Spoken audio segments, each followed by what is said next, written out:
Welcome to Eliminating Caregiver Chaos, the podcast where we stop pretending caregiving is just about tasks and start dealing with the real weight that you're carrying, the emotional one. I'm DJ Castilleja, and I help family caregivers stop drowning in guilt, resentment, and burnout by teaching them how to actually process their emotions instead of just pushing them down and hoping for the best. Now, before we dive in, I want you to know this podcast is designed specifically for you, the caregiver on the go. Whether you're driving to yet another doctor's appointment, folding laundry, prepping meals, or stealing a few minutes in your car before you walk back into the chaos, I've got you. You don't need to sit down with a notebook or be in the perfect headspace. Just listen. Let this sink in while you're doing what you need to do. Last episode, we talked about what burnout actually looks like, and I have a feeling that one hit home for a lot of you. Today, we're talking about what the world tells you to do about it and why that advice almost always misses the point completely. This one is going to reframe everything you thought you knew about self-care and recovery. So let's dive in. Okay, this week's session may rub some feathers the wrong way. It may be controversial, but let's see if you agree with me or not. I find a lot of caregivers tend to agree with me here. So you're burned out. You've named it. You can see it clearly now. And the people around you, the well-meaning friends, your family members, maybe even a doctor or two have probably been giving you advice about what to do about your burnout. I bet it sounds something like this. You just need to take a break. Have you ever tried going to the gym and working out? You should get more sleep. Book yourself a massage. Have you ever tried meditation or journaling? Just eat healthier and you'll feel better. You need to practice more self-care. Any of that sound familiar? Here's the thing. The people saying these things genuinely care about you. Their intentions are really good. And some of these suggestions in the right context have real value. I'm not here to throw self-care out the window. And in fact, we teach self-care as part of our program. But here's what I need you to understand today. When these suggestions are offered as a solution to caregiver burnout, they are aiming at the wrong target. They are treating the symptoms of caregiver burnout without ever touching the cause. Let me explain what I mean.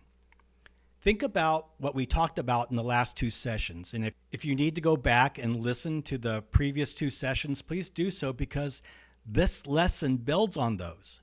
Your emotional capacity cup has been filling up slowly, steadily, relentlessly with grief, resentment, guilt, fear, exhaustion, loneliness, and loss and sadness.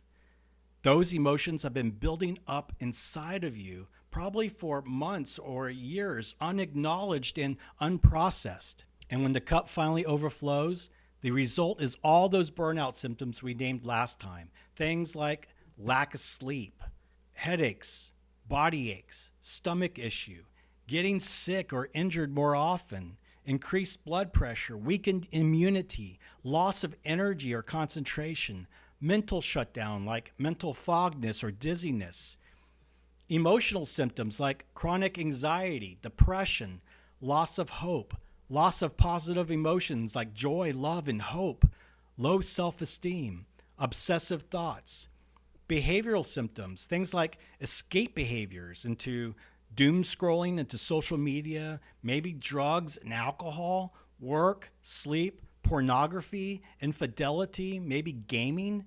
What about irritability and quick temper, snapping at your loved ones or others when they actually had nothing to do with the cause? Neglecting needs, either yourself or your loved ones. Unhealthy eating, using food as comfort. That's why they call it comfort foods. Withdrawal and isolation from others, making it so that you're all alone in this. Controlling behaviors, manipulative behaviors, self-degrading behaviors. Now, when someone tells you to take a bubble bath or go to the gym, what they are really suggesting is that you mop up the overflow. And yes, mopping up the overflow gives you temporary relief. After a walk, you might feel a little lighter. After a good night's sleep, you might have a bit more patience. That is real. That matters. But here's the problem. If you never empty the cup, it fills right back up every single time. It's like trying to fix a leaky pipe by mopping the floor. You can mop all day, but until you deal with the leak, the actual cause and source of the problem, that water is just going to keep coming. The floor stays wet, and eventually you wear yourself out from mopping. That is exactly what happens when caregivers follow surface level self care advice. They try the bubble bath. They go for a few weeks. They join the gym in January, and for a little while, they feel slightly better, but then life keeps happening. The appointments, the hard conversations, the grief, the resentment, the sleepless nights are all still there. You still have the same emotions with nowhere for them to go. And the cup fills right back up again, often faster than before, because now there's an added layer of discouragement on top of everything else. You tried the self-care and it didn't work, and now they don't know what else to do. And here's what society's approach to burnout consistently gets wrong. It treats caregiver burnout as a physical problem, as if you are simply tired and just need to rest, as if you are simply out of energy and just need to refuel. But caregiver burnout is not primarily a physical problem. It's an emotional one. And physical solutions, as helpful as they can be, cannot reach the emotional root. What is actually causing your burnout is not the tasks of caregiving, it is the emotional weight of caregiving. It is the constant mix of love and grief and guilt and fear and helplessness and resentment and aloneness that has no outlet. That has been building up in your cup day after day without anywhere to go. And that emotional weight doesn't respond to a massage. It doesn't dissolve in a bubble bath. It doesn't get burned off at the gym, at least not in a lasting way. True healing from caregiver burnout, the kind that creates real lasting change, requires something deeper.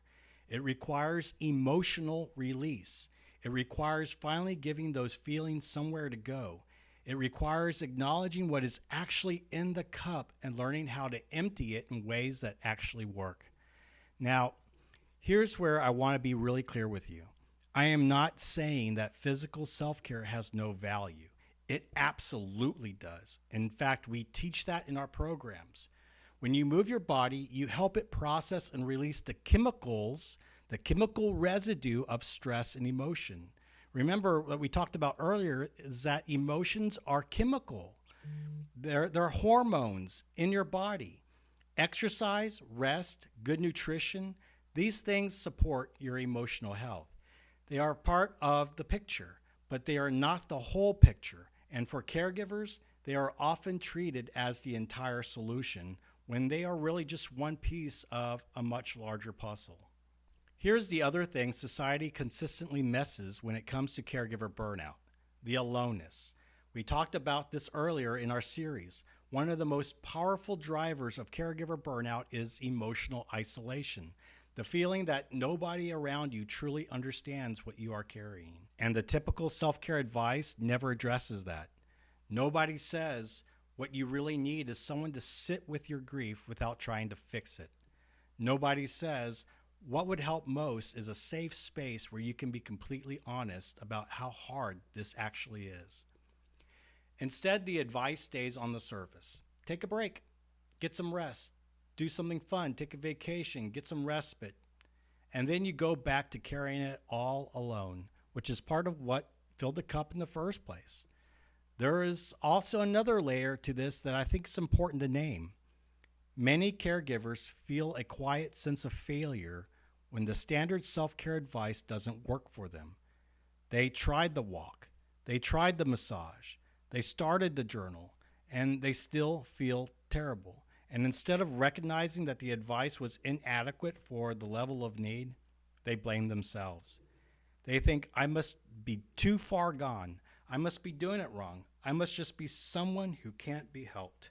That is not the truth. The advice was just incomplete. It was aiming at the floor instead of the pipe. So, what does actually empty the cup? That is exactly where we are headed in the sessions ahead. Real, lasting emotional release. Learning to feel what caregiving actually brings up inside you, safely, honestly, without judgment, and giving those emotions somewhere to go so they stop filling the cup from the inside. Learning to break through the aloneness and find genuine connection. Learning to tend to your emotional health the way you have been tending to everything and everyone else. That is the work. And it is not as complicated or scary as it might sound, but it does require going deeper than a bubble bath. This week, I want you to sit with this question. What self-care advice have you been given or have you tried that hasn't touched the real weight you're carrying? And what do you think has actually been missing? Because once you can see what is missing, you can start asking for what you actually need. Here's what I want you to take away from today. The fact that self-care advice hasn't fixed your burnout is not a failure on your part. It's a gap in the advice. You needing something deeper, and now you are starting to find it. If today's episode resonated with you and you are ready to go beyond surface level fixes, if you are ready to go deeper into this emotional work that actually empties the cup, I want to invite you to visit eliminatingcaregiverchaos.com. Everything we talk about in this podcast, we work through in real, structured, supported ways inside our membership. You don't have to keep mopping the floor. Let's find the leak together. The link is in the show notes.